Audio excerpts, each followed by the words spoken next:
Howdy folks, today we're looking at Prophet number 1 in Facsimile from 1993 in Image Comics. In point of fact, this isn't precisely a true facsimile given the Frank Miller variant cover, new as of 2021. I couldn't resist the juxtaposition of contemporary Miller drawing one of the classic Liefeld characters.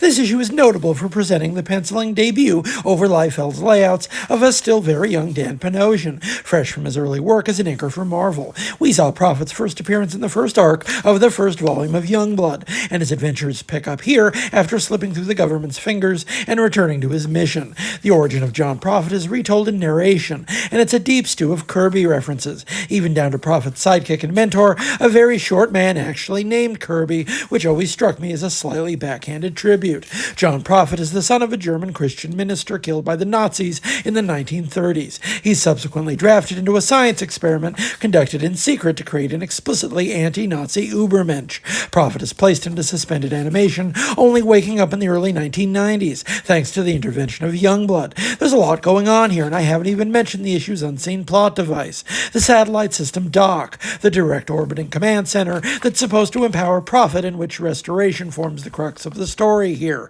In addition to the clear debt to Kirby, specifically Captain America and OMAC, there's also the Japanese influence, as Prophet looks to have stepped directly off the pages of Buranson and Hara's Fist of the North Star. Clearly, Liefeld responded to that series' heady stew of religious imagery, with John Prophet an attempt to craft an explicitly Christian form of Hokuto no Ken. And I want to stress, this is an explicitly Christian comic book, with much of the narration taken from the Book of Psalms, as well as the Gospel of John. As Liefeld himself says in the issue's text piece, if you've never read the Bible before, you should give it a chance, for no other reason than the fact that it contains, at least for me, the very first superheroes. For all that can be said of the man, this element of sincere faith is often missing from examination of his work. It sits perhaps uneasily next to the more crass and boisterous aspects of his art, but is nevertheless nestled at the heart of everything he does.